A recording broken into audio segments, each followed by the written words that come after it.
Stand Taller. I'm your host, author of the book Stand Taller.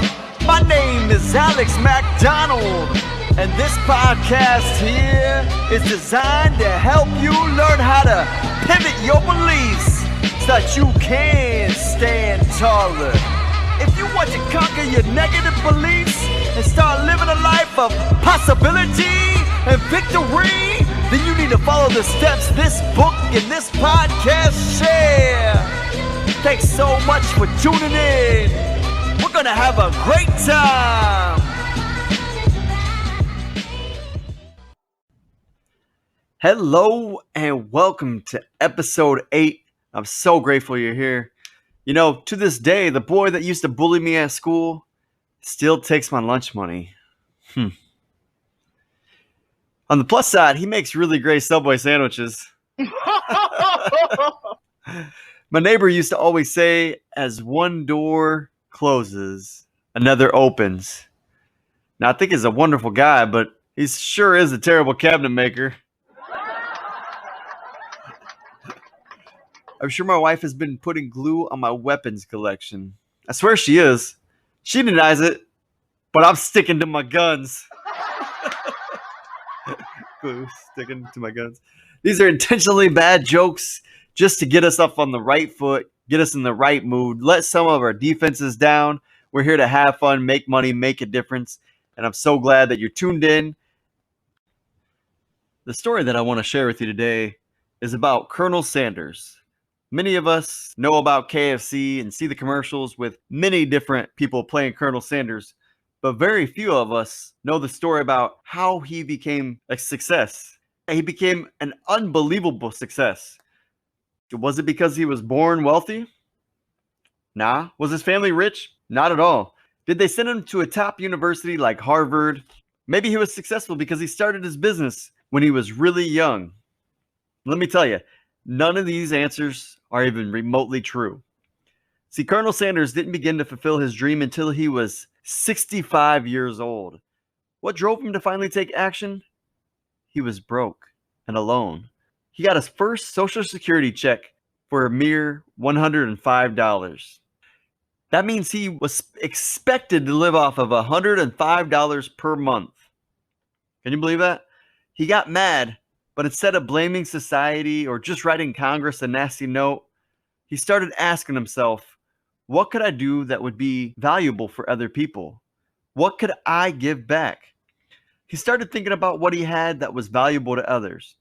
His first answer was, well, I have this chicken recipe everyone seems to love. What if I sold my chicken recipe to restaurants? Could I make money doing that? Then he immediately thought, that's ridiculous. Selling my recipe wouldn't even pay the rent. Then he got a new idea. What if I not only sold them my recipe, but showed them how to cook the chicken properly? What if the chicken was so good that it increased their business? If more people come to see them and they make more chicken sales, maybe they will give me a percentage of those additional sales. Many people have great ideas, but Colonel Sanders was different. He was a man who didn't just think of great ideas to do, he put them into action.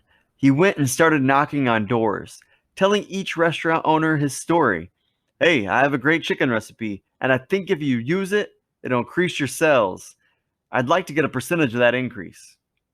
How many times do you think Colonel Sanders heard no before getting the answer he wanted? He was actually refused 1,009 times before he heard his first yes.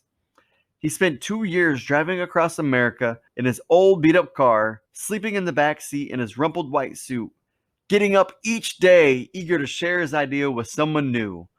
Often, the only food he had was a quick bite of the samples he was preparing for prospective buyers. How many people do you think would have gone for 1,009 no's, for 2 years of no's and kept on going? We know very few are willing to do that. And that's why there's only one Colonel Sanders. I think most people wouldn't get past 20 no's, much less 100 or even 1,000. But yet, this is sometimes what it takes to succeed. On the previous episode, we talked about how to understand our negative beliefs, how to reform and eliminate them. And I told you that we would get into a 4-step process on how to identify them and understand them. So let's dive right into those 4 steps.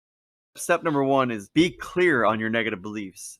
At this point, you should have some level of clarity regarding the things that you believe about yourself that routinely hold you back. Now, you're going to turn the spotlight on these negative beliefs and tightly define them. What is it exactly that you believe about yourself? How does this hold you back? Is there an alternative reality? Is there an alternative reading to your situation? Ask these questions so you can tightly define the negative beliefs that constantly lead you to bad decisions and bad emotional states. As I mentioned in a previous section, our beliefs are the filters that we use on reality. When we perceive stimuli from the rest of the world, our beliefs act like filters that unleash a chain reaction of emotional and mental states that lead us to bad decisions. So step number two is understand their triggers. These emotional reactions, they cement us into that downward spiral that we can't seem to break out of. Understand that the first step to getting out of this sad situation is to be clear as to what triggers these beliefs. In the course of a day, note when you start thinking about those negative beliefs. What external events have to happen? What do people have to say? What do people have to do? What other external event has to take place for you to start remembering these beliefs? You have to understand that when triggers occur, your negative beliefs flash in a split second. You are caught in an almost automatic or instinctive course of emotional, verbal, mental, and physical activity. Be aware of how quickly this all plays out so you can instantly freeze the trigger and dwell on it. Step number three, understand their effect on you. When you froze that moment in time where you got triggered, focus on the effect. What do you start thinking about yourself? What do you start thinking about your ability to perform, your capability, your skill set, as well as certain truths about who you think you are? When you perceive that trigger, do you start, for example, thinking that you're too stupid to understand, or you don't have the money, or you're not worthy? Again, these flash into your mind in a split second. You have to really freeze these and slow them down. Now, you may be thinking that these are just statements that flash in your mind. They're not. They do have an effect on you. These statements program you to perform and feel a certain way. And ultimately, these depress your confidence levels. Keep going back to the trigger and focus in slow motion on the effect that it has on you. Keep tossing this around in your mind until you see the clear connection. If you're frustrated with any part of your life, believe me, this is happening. It takes place over and over again, and the result is your life. A lot of us, we just go through life without ever really thinking.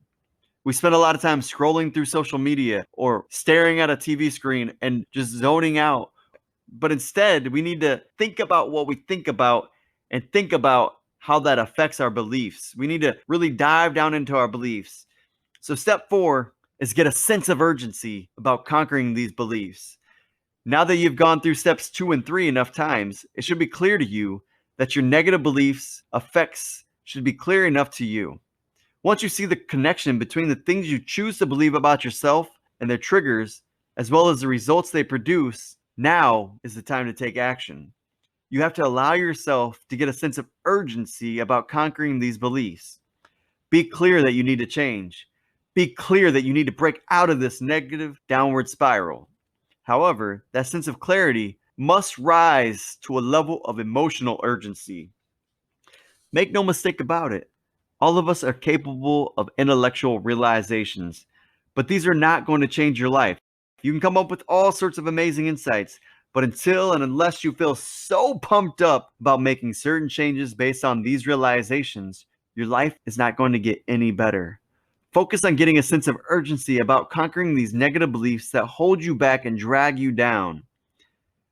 Now comes the good stuff. In the previous steps, you have to become clear as to certain beliefs that hold you back and prevent you from operating at peak performance levels. In the next section, I'm going to step you through the process of getting out from these negative beliefs. Remember, your life is a product of your beliefs. Change your beliefs, and you can actually change your life. I know, that sounds so easy, but what makes it so hard is the fact that people do not use a systematic and methodical way of undermining their negative beliefs. Instead, they just go with their feelings. They just jump at the opportunity, and they end up failing again and again. So if you want to conquer your negative beliefs and start living a life of possibility and victory, You need to follow the steps that I'm going to share with you in the next episode. And I think they're going to be so helpful for you.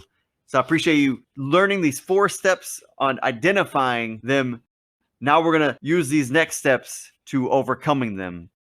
So I'll see you on the next episode next Monday at 5 a.m. You can listen to any of the episodes anytime right here. Thank you guys so much for tuning in. All right, to close out this episode, as a part of the Culture Shift Challenge, we share new music with you all the time. This song that I want to share with you on this episode is called Neighbors by Brandon Hart.